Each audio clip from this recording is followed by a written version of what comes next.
is not fair. He's picking on an unwell man. I'm sorry. Sorry about this. My goodness, all these horoscopes. Gosh, there must be a dozen of them. And the first story is all about... Oh, well done. The village policeman is in the news again. Whilst shaving, he nicked himself. But, no, he let himself off with a caution because he thought he had gone through enough already. And here's a sad one for you, guests. The Crinkly Bottom Parrot shop closed this week after a mystery disease wiped out their stock. Yeah, it's opening on Monday as the Crinkly Bottom Feather Duster shop. And, very nice thought for the day. The Observer always has a thought for the day. If the post office sell a 24p stamp for 24p, how do they make a profit?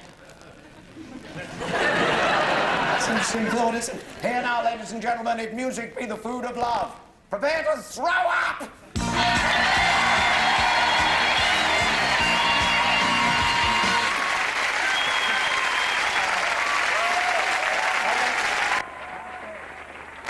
We have some haunting melodies for you, and here are the four who murdered them. On the right-hand side, Gloria Hunniford. Welcome, ladies. Thank you. Oh, Lord, by the way. Oh, come on, come on. They can't sing to save their lives. And over this side, ladies and gentlemen, would you please welcome Judy Spires and Alan Titchmarsh? We know they can do the telly, but can they sing? Here's the first tune, go. There's no business like show business, like no business I know. Everything about it is appealing. Anything the traffic will allow.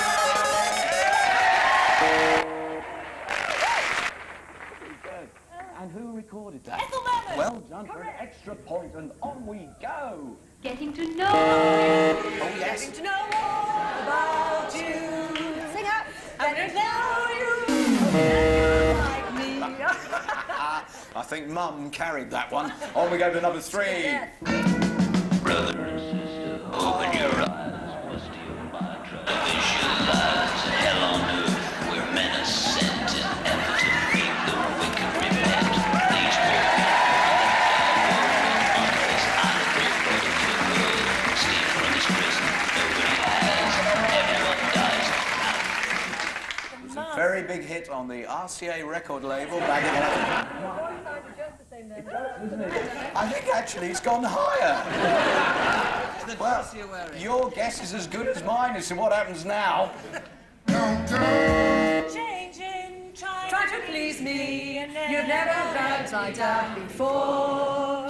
Don't imagine you're too familiar.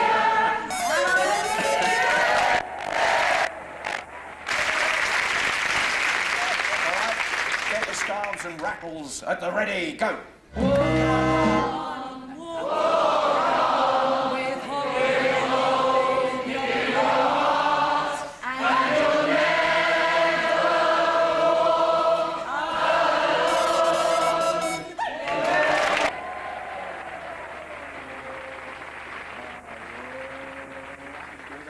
This is going to be terrible, absolutely atrocious. Go.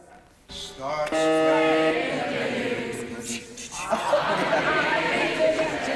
Legs, to the legs.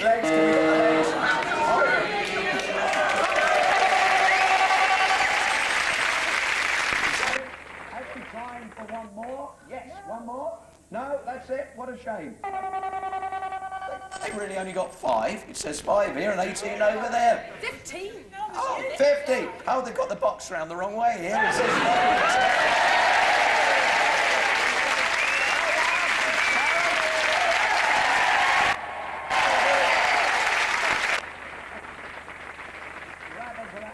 Grab a Grand. How much money can we get for somebody on Grab a Grand?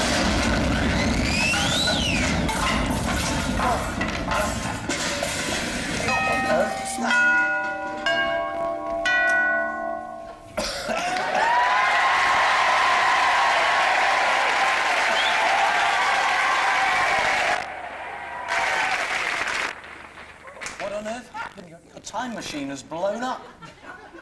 Am I all right? If I was all right, I wouldn't be in this crummy show. Wait a minute.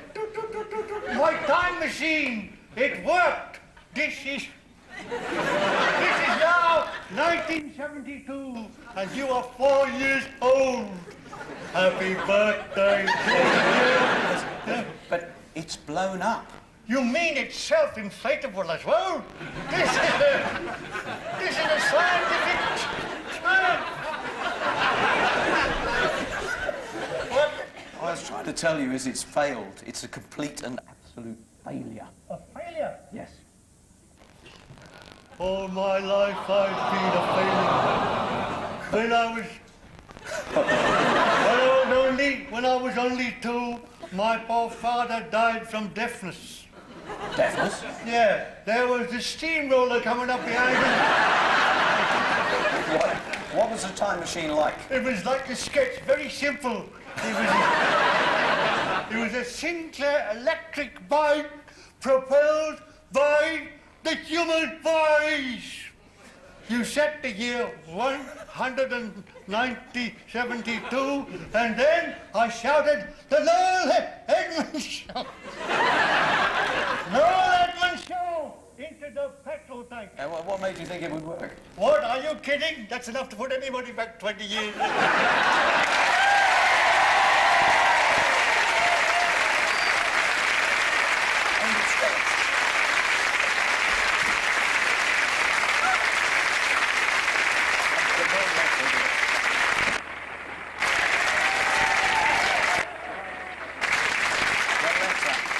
Says, I'm writing to tell you about a neighbour of mine whose occupation may be of interest to you and your gunge tank staff. He's an estate agent, reason enough to warrant a good gunging, but on top of that, he's a real pain in the backside. I think you mean a crinkly bottom ache. He's such a yuppie, he never goes anywhere without his mobile phone.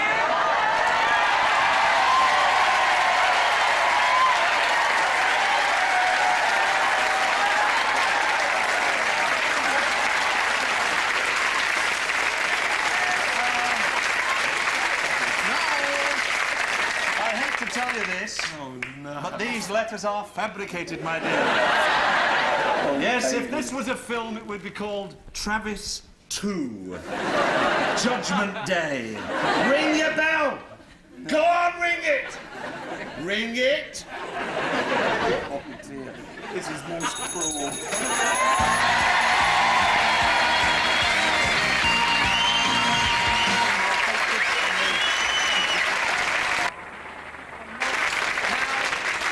Listen very, very carefully, Edmondo.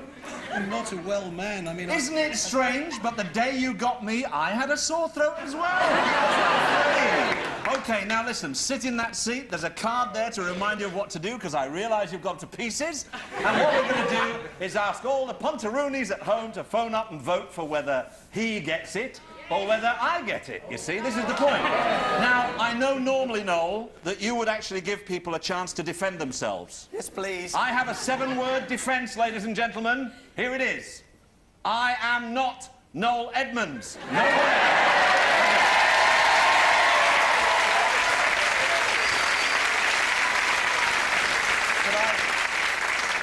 I, through my pathetic televisual attempts, try to entertain people.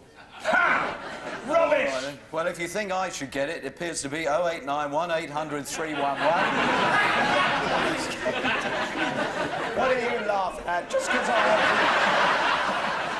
If you think that Mr. Travis should get it, it's 0891 800 322.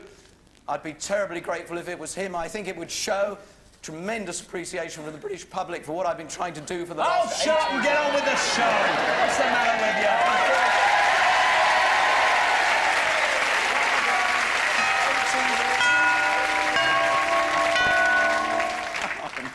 I have been dreading this bit. I really... Oh, God. 18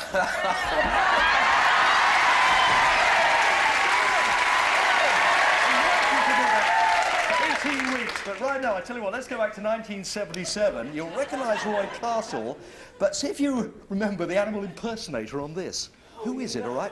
Just have a look and see. 2 and 2 are 4, 4 and 4 are 8. How could they be?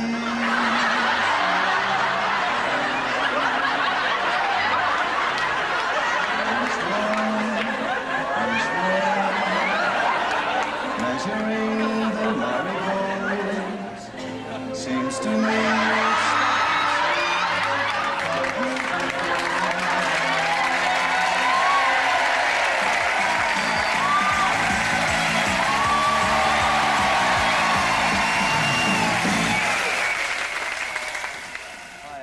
true state of shock here, actually, about all this. But one thing does occur to me, because I was looking through the papers this morning and I read the news that Roy Castle's not well. I wasn't expecting that clip, but I would like to send him my love and best wishes. I'm sure a lot of other people would agree with that.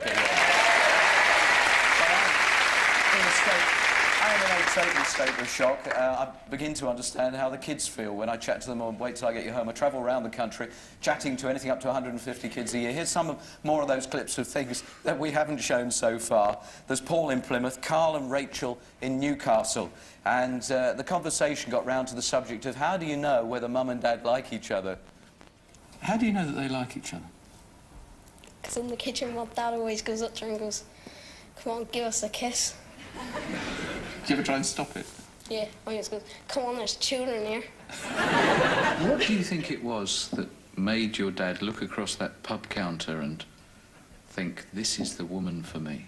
Yeah, she looked like she had loads of money. What do you think when you see her? Pathetic.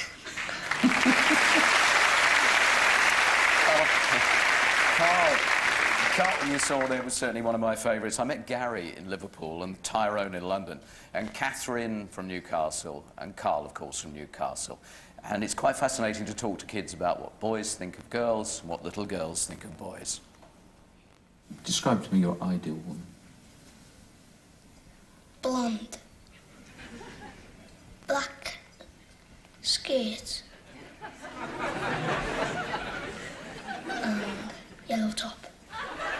So she'll wear it and read.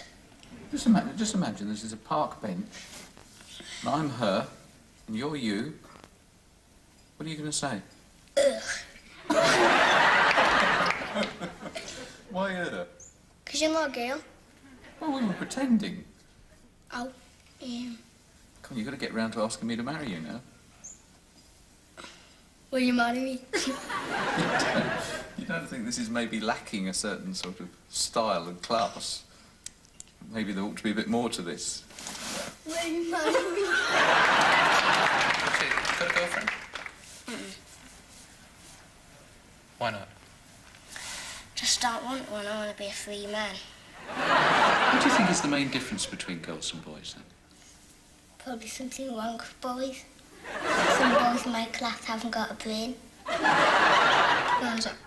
Girls are always going, "Hey, I broke my nail. Hey, I gotta go to the doctor's." Well, who would be the ideal girl for you? Person that doesn't cry or snap nails. One that can go to the dentist without going, I'm not going, I can't make it. You don't laugh, I can see it. A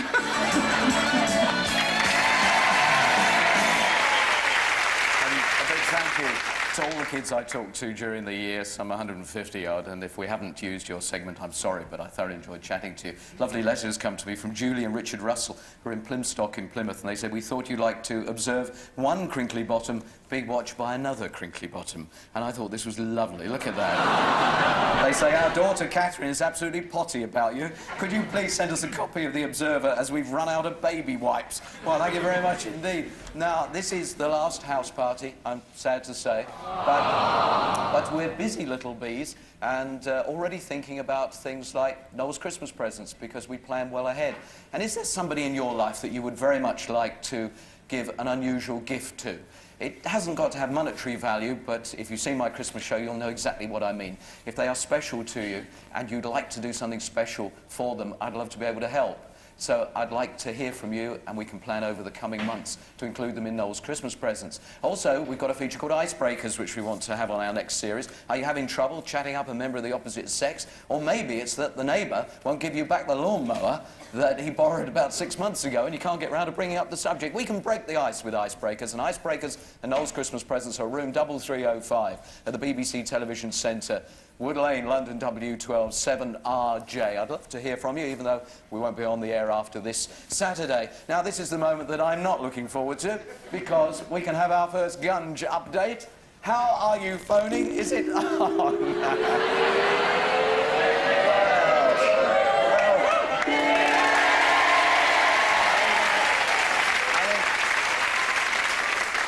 I think we can safely say, don't bother to... Do you realise, actually, just think about it, that could well be the last time that the front doorbell of this old house rings this series. I mean, just imagine that this old... Well, think about it. That could be the last time that the bell... Oh, all right, I'm coming! I'm coming!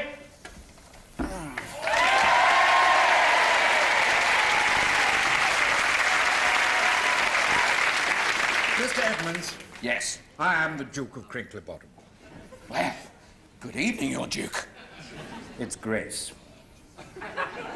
Oh, good evening, Grace. Well, they've had a meeting at the village hall, and they've elected me to come here and talk to you regarding your breeding.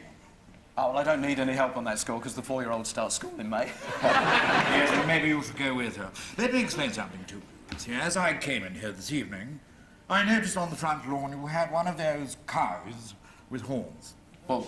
No, I saw it with my own eyes. A cow with horns is a bull. Yes, well, whatever it is, it's got to go. It's making the men in the village feel inadequate. Anyway, you should keep your animals out in the fields. Oh, I really can't do that, Grace. Because I'm at one with the animal kingdom. Yes, I can see that. I mean, your pigs have got curlers in their tails. Your sheep have got centre partings, and your goat's got highlights in its beard. And I must put you right about one thing. I think the villagers absolutely love me. This week, they all got together, and they came down and they built this huge wall all the way around this property. They like me. Did they do a good job? Yes, there isn't a door in it, but, I mean, you can't complain about everything. And do you know what they did? Yeah. They even put up this little sign that will tell people when I'm out. What did it say? It said Edmund's out. Where is it? You see, Edmund, the truth is that round here we feel that you're pretty undesirable. Thank you very much. I mean, pretty and desirable. I knew I was cute, but pretty and desirable, that's really very kind. And of course, there's another thing. The village idiot, you've made him feel very insecure. He's handed in his notice. Well, I am sorry about that. No, don't worry. He had to leave anyway. He had to fight an election. But you see, the truth of the matter is, Edmonds, you see, that we think that you are a tremendous embarrassment to Crinkly Bottom. Well, thank you very much, Grace. I mean, you see, you've stone-clad this fine house. You've astroturfed the lawn. You've outfitted the local football team. Yes. Well, what's wrong with that? And tank tops and flares. I mean, they're falling off their platform cells. Can you give me one good reason why we should let them stay? Well, when you put it like that, no. Tony Blackburn has made me a good offer for the house, so, That's the reason, thank you.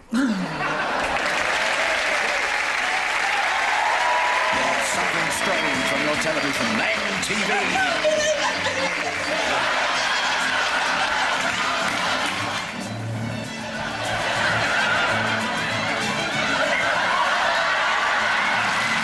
You went over to somebody's house and they hadn't got their teeth in. Go. Hi, Reg.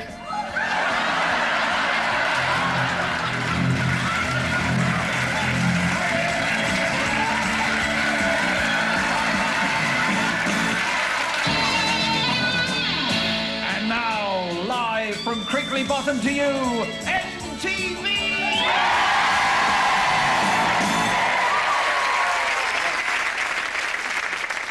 Let's be sensible about this. It's not too late to phone for DLT to get gunged. So please, stop watching and get phoning like mad. For goodness sake, when we get to this part of the programme, I think it is vital that wherever you are in the United Kingdom, that you do pay attention to my every single word. Go! Gary, put that down! Harry! Put it down, Gary Briggs! Put that paper down immediately, Gary Briggs in Enfield. Look here. I got off my sick bed to come and see your sofa. What? Good evening, Gary. Hey, is this for real? Yes, it's little Noel here. Hi. Oh, no. Say hello, Gary. Hello, no. Oh, Gary. Hey, You all right? I'm all right. You don't sound too good, though. I know I've got a bit of a problem with the throat. Hey, yeah, you sound crap. Yes. I thought for a moment you were Hillary Kingsley. Where are we? I believe... Now, you are going to behave, aren't you? I don't want that sort of language. No, I promise I'll be all right. OK. Now, you're a bit of a nutter, I've been told. Yeah! Who told you that? Well, I think that's your lady there who's shouting. Is that Karen? That's Kaz there. Yeah. Hello, Karen. Thank you very much indeed for telling us the truth about him. A bit of an all-round nutter, the sort of man who in a supermarket hides other people's trolleys. No, I don't do that. Yeah? I don't do that sort of thing, no. She told me you dragged her out at a karaoke thing and she had to be Olivia Newton-John to your John Travolta. Is that true? Well, yeah, sometime, you know, down the local pub and everything, you know, we get up and singing. Yeah. Try and speak in English if you could, please. I'm trying to talk clearly, it's the least you could do. And I believe you picked the telephone up in a strange way. Yeah, sometimes, yeah. What sort of things do you say? Impressions. I do impressions of, car phones. Go on, I then. got a car phone because I don't have one, you know. Go on. And when I pick the phone up, Go on, then. if I pretend like I'm in a car phone or something, Yeah. I'm always speaking to me on my car, and it goes off, you know. Yeah. It sounds like I got a car phone. Yes. Give us the impression. We don't... You're The trying to impression is the avoid it. speaking Come clock. on. You know, if I don't want to speak to the people, you know, you understand me, you know? Yeah. You're not good with any word that's got more than 4 letters in it, are you? I'll save them. Pardon? I won't say any of them. No. Now, what's this about liking Brookside as well? Oh, no, you told her all that. It's a great show. Yeah, I hear, though, Liverpool, that you see. you're a bit embarrassed that... because all your mates might think you're a bit sort of puffy if you like Brookside. No, I fancy Sammy. Pregnant, you know. The one that's pregnant. And you were in a band in the 70s, I believe? Yay! Yeah. Yeah? And I see you haven't changed the look. She's a hairdresser. My Kaz is a hairdresser. Well, I think it's important that we do get the flavour of you here, Gary. There's an early Gary Briggs. You get that from me, Mum? You were... Don't worry where we got it from. Still hoping to play up there at Anfield, I should think. And then there's the much admired side. Oh, no!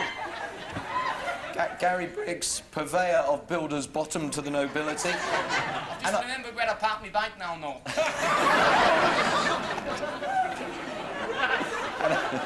Careful. I want to come back with this show, please.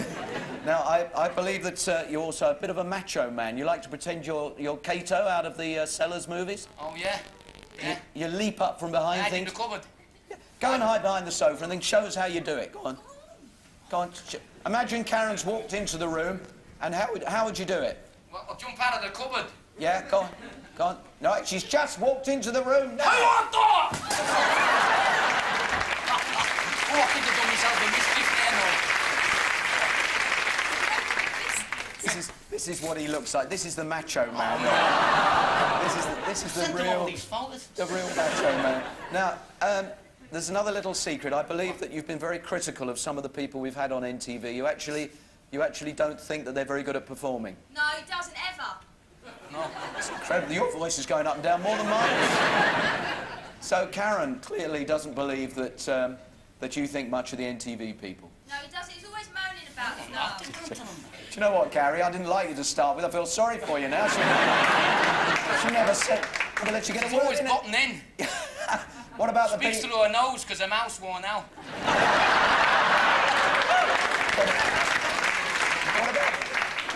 What about the Bee Gees then, Gary? The Bee Gees.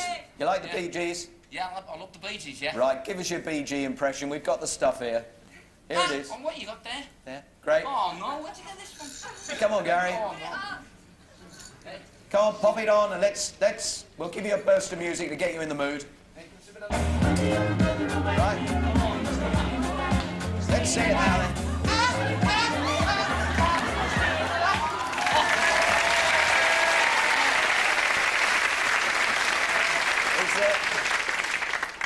Gary, is there any sort of music you don't like? I don't like folk music. No? No, and like Pop. pop. Yeah, I don't like pop. No? Nothing else. What about this sort of music? Do you like this kind? Oh, no, bagpipes. Oh. No, I can't stand that. No? That's a great shame because we really wanted to serenade you beautifully in your home this evening. Don't play bagpipes. La, can't stand it, la. Why?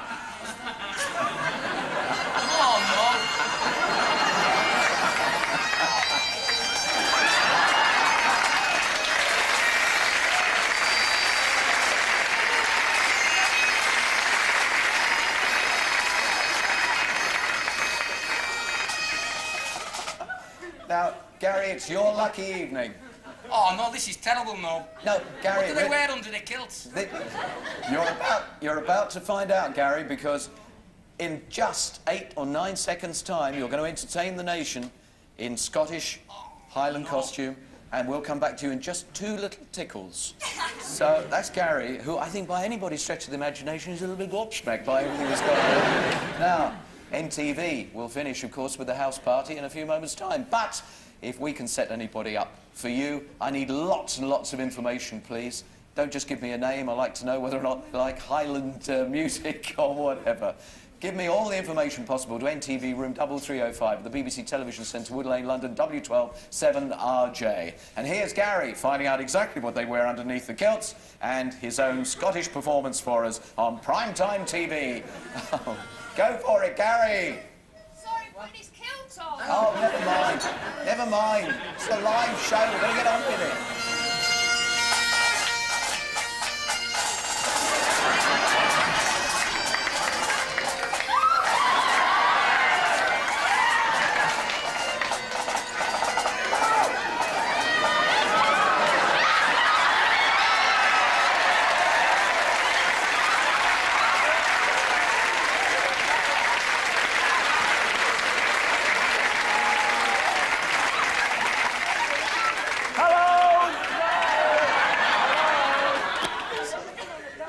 This is a nightmare.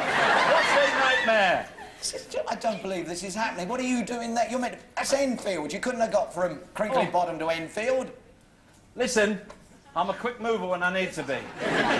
Hey, why is people walking round? Ah, yes, now what is it? Right, we have a slight reversal here, Noel. Oh, no. Basically, no, shut it. I don't have a posing Welcome to DLTV. All right?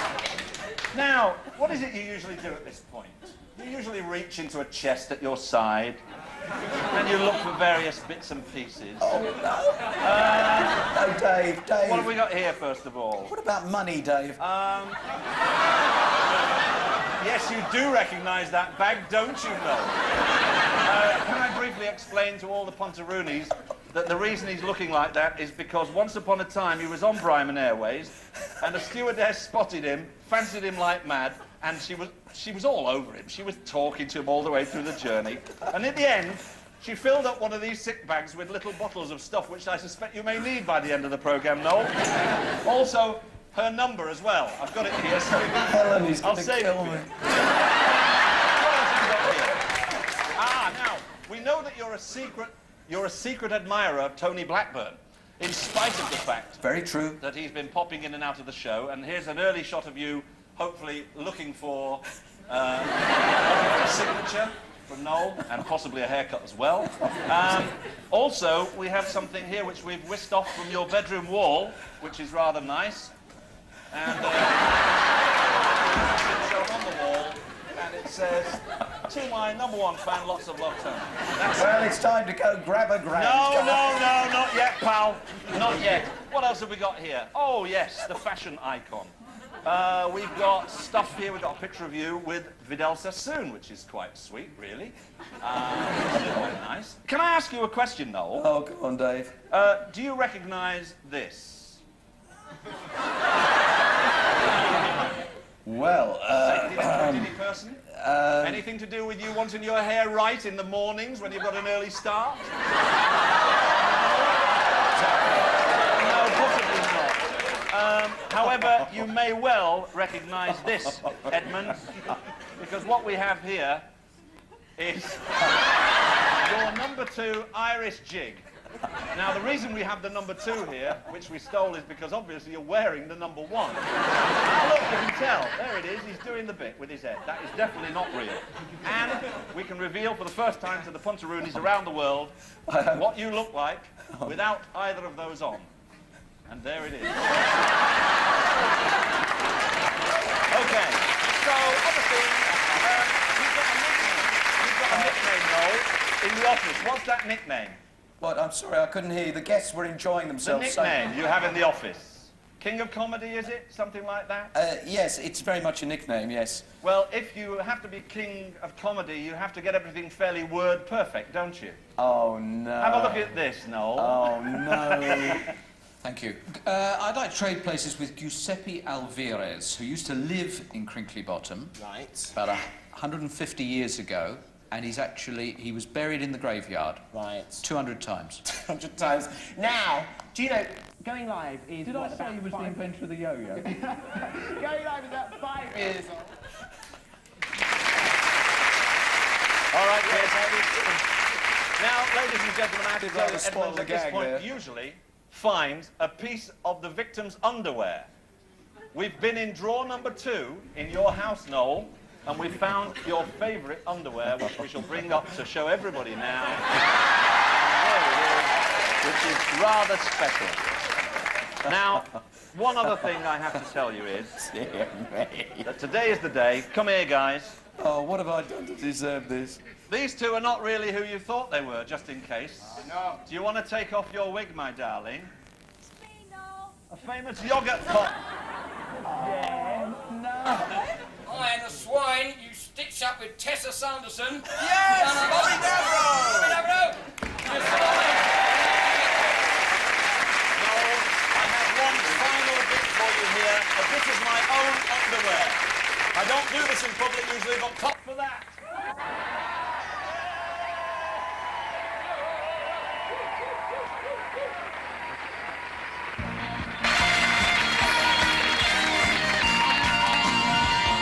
Well, I don't know what to say after that. I really wanted him to promise that would be the end of it and he won't try and get his own back in any other way, but on we go with money. And the question last week was what would be the combined ages of everybody that you saw going past at the end of the show? All those names, their ages, what do they add up to? It came to 1,479 years. And actually 4 people did get it right. There they are. Dean Lilly, Sandra Mark, Jeanette Braybrook and Emma Beaumont. And I shall stop it there. No, I'll do it again. I'll do it again, and I shall look away. Is it past it right? And I shall look away and do it again now. And it's Emma Beaumont. Emma Beaumont, who is in Watford, and quite clearly. Hello, Noel? No, it's me again, Travis. Hello. Now, listen. How's the guns vote going, Noel? Can you please check on that? We'd love to know how the guns is going. Can we see how the... I hate you. How's that? Oh, it's very much in your favour, Dave. Oh, he's gone now. What do I do? Do I just keep going and try and dial this lady, or...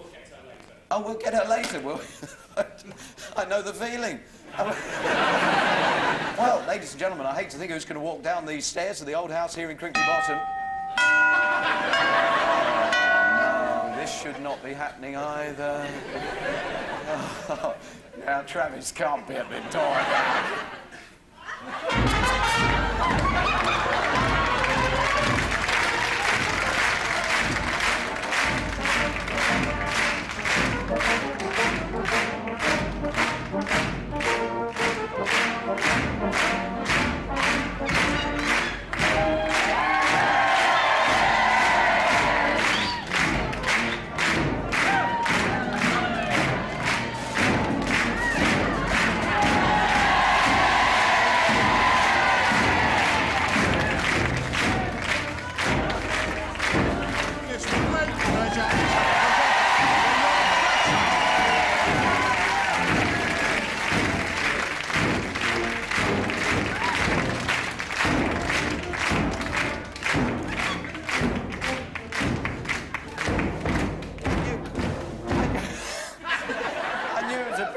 But how the heck do you hide a brass band in this place?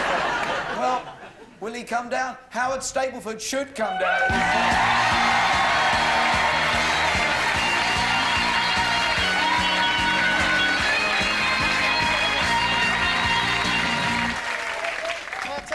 I was actually quite nervous about coming on here tonight, but now seeing what you've been through, I've got nothing to worry about. And there's the Gunge vote still to come as well. Well, I am in a state of complete shock, and I don't trust anybody at all. No, I've got nothing up my sleeves. But I can honestly say that when I came in and awarded you your Oscar, you did actually look in a state of shock, and for about half an hour afterwards. Well, totally, because I couldn't, but I thought, wow, that's clever. They've hired this sound studio, the whole thing, the TV studio, and that must have been expensive. But then you took me through, and it was a flat, and the whole thing was built as a set, wasn't it? And well, I mean, as you know, my tongue and brain divorced at pretty early stage. Well, no, actually, you did better than that. But this whole the studio has to actually be worked by the presenter, Transimage it's called. And the idea was that Howard would be going along there to talk to a program, a Hong Kong program about tomorrow's world and technology.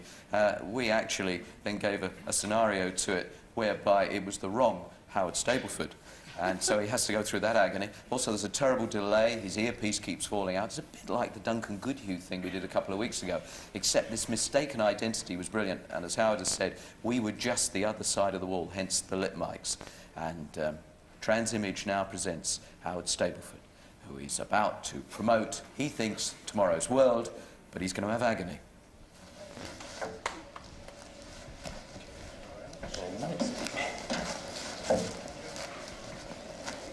You'll find the instructions there, and those are the lights, and could you switch them off when you've finished? Right. Yeah? Is there nobody to talk to that? So what I'm supposed to do or anything? No, there's nobody here from Transimage. There's nobody here, I have to do it all myself? Yes, sir. And a list of simple-to-read instructions, all right? Grace, I'd better go back to the desk now. Yeah, okay. Fine. Welcome to the studio, which is designed to be self-operated. Right. Well, I recognise the camera. That's a good start. And there's a monitor there. Look at the monitor next to the camera. This is absurd. Come back down. That's supposed to be... There we are. Stop! Stop! Up a bit. No, that's down.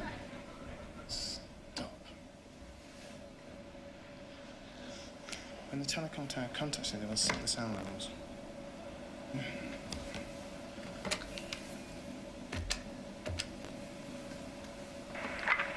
TT5. Oh, hello. It's Transimage here, Howard Stapleford. Oh, right. Transimage. You're timed out at 15:50 UK time. Right. Linking to Hong Kong. Right. That's all I've got. So you don't know who I'm talking to or anything? No, I'm sorry, this is switching. Yeah, right. OK, so what happens now, then? I just... Just a sec, I'll put you up. Just Thanks. I've got a death I'll aid. see you. Gotcha. What about tightening in? Right. Zoom in. That's better. I just think you've got to Lose the monitors. Yeah, well, I don't know. Zoom right in on the eyes and then you'll be able to see. That's it. See how? Ooh, you. Oh, I've gone too far in there. Got a bit of a delay on this. Hang on a minute. Go out. My colleague here says that a bit of powder on your nose. It looks like a stormy day over Tower Bridge, doesn't it? Yeah, that's all right. Can you just glowing a bit? That's good. Under the eyes. All right. What I'd like you to do... He's put the phone down. Yeah. And then the next thing you hear will be the feeds. OK, bye-bye. Good luck. Thank you. I need it. This is Hong Kong Reports. I am Clay Pearson. I have with me Jeffrey Kirk, the Director of Economic Affairs at the Institute of Hong Kong Business Studies. Joining us from London, Howard Stapleford, who is an expert in technology. Mr. Stapleford, your feelings about the role of technology in the development of Hong Kong? Well, it's come as a bit of a surprise to me to talk about this straight away. I work as a part of a program called Tomorrow's World, which looks at the future of technology and how it's going to affect us all. And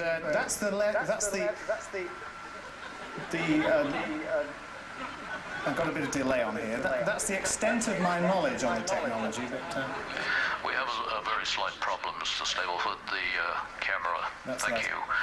I think it's all very well talking about infrastructure changes such as airports and so on, but I don't think that they're really going to do anything about the labour problem we have here, the labour shortage problem, and the inflation problems, which are immense, really. Can we come to you, Mr. Stableford, for a reaction to that?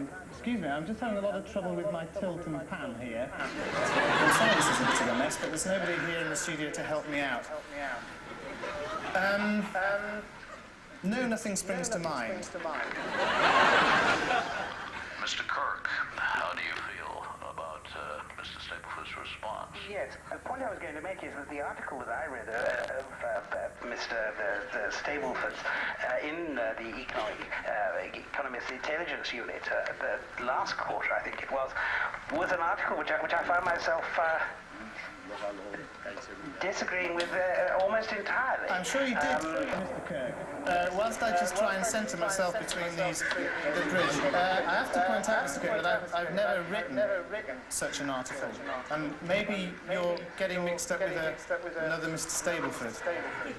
Oh. I actually thought I was going to be chatting on a chat show about tomorrow's world and science television in Great Britain, but so I'm afraid I'm totally unprepared for this. Right. I also am unprepared. I believe that I was talking to Dr. Howard Stableford of the London School of Economics. That was my understanding, I must Is that not the case? That's slightly not the case. In fact, not the case at all. I'm not a doctor. Just have to stop you there a moment, Mr. Stableford, because we will be back with you shortly. But on Hong Kong Reports, we take a 2-minute news break. Hello, are you there? Hello? Mr. Kirk, can you speak to me?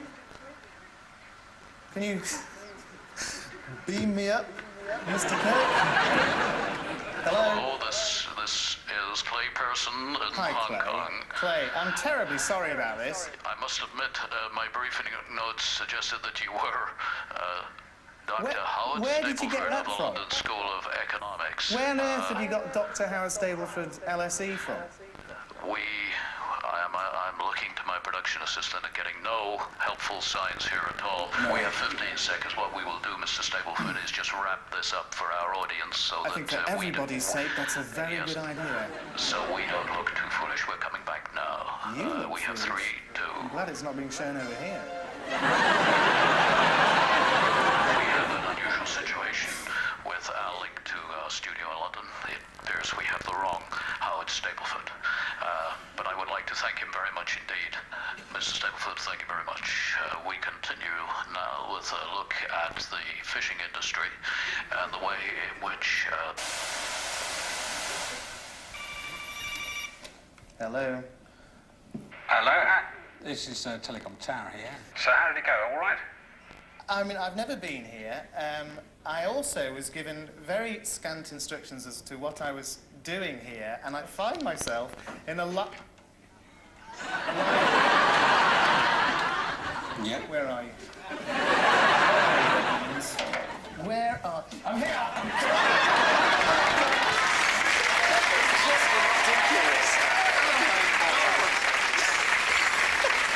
It's a funny thing.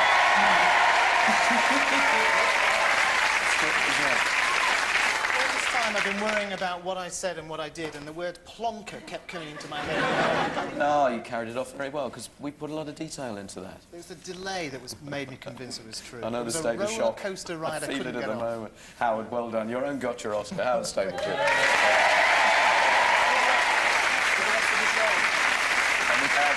I'm afraid I have to tell you, we've had a bit of a disaster at the Crinkly Bottom Exchange. All the phone lines are down, so the gunging is definitely off, I've been told by... Oh, let's go grab a grab.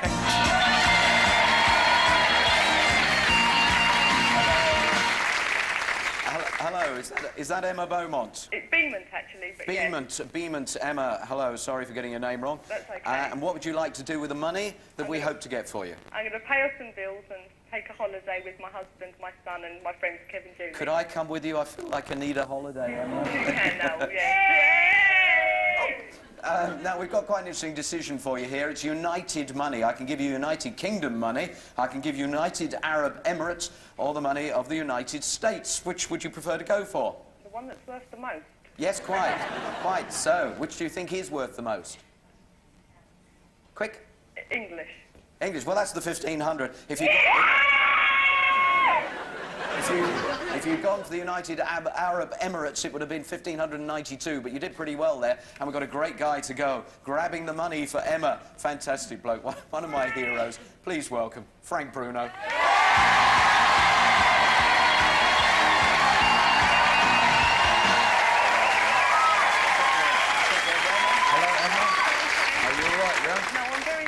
I'm very nervous. You can't be as nervous as me, Emma, but I'll be trying my best, you know? What's all this about? You take it easy. Come in. Right? So do I take that? No, this is to keep my tools warm, no? Keep your tools warm? Right, now, hang on a moment here. 3 questions. I need the questions answered. Name the 2 cricket players who walked out of a formal dinner in Melbourne this week. Botham and Goot. Yes, what do we do to our clocks tomorrow to signal British summer? Turn it back an hour. Back an hour. We don't. They go forward an hour. What country won the Cricket World Cup this week? Pakistan. Yes, 40. Frank, oh, he needs the money.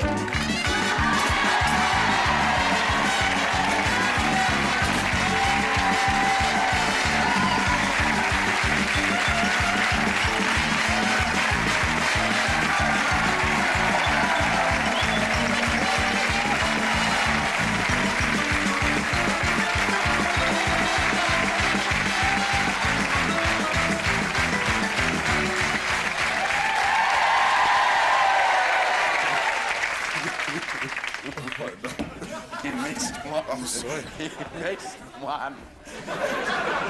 And honestly, I didn't do this deliberately, but I put the wrong money in. I put the Arab Emirates money. Anyway, there it goes. You've taken us for all the money. 1592. I'm sorry about that. So have a great holiday. I'm sure you'd like a word with Frank Bruno. Please, There you are. I think... Well, Emma, I tried my best. I think I got all of it. Oh, thank you very much.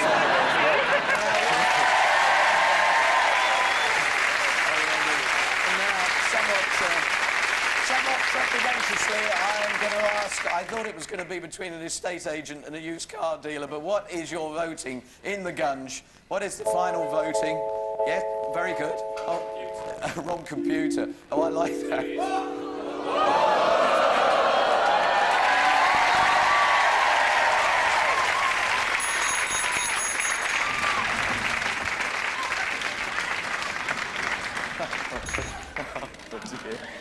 I nodded off for a minute there. Hold it. What? What's he... I trust nobody on this show. Where's the voting? Show me the voting. Where is it? Do the voting again. Yeah, there it is. Yeah. Oh. I think it was pretty close run thing. Do you reckon it was close? Oh, I'm gonna love this moment! Is it all even now? No, this will be 2-1 in your favour. Ladies and gentlemen, this is the last house party. I wasn't expecting to be sitting in here to say goodbye, but what I would like to thank you very much for is the hundreds of thousands of letters we've had and the millions of you who've watched. I've had an absolutely fantastic time in the last 18 weeks. He's going to have a great time now. From the house party, good night.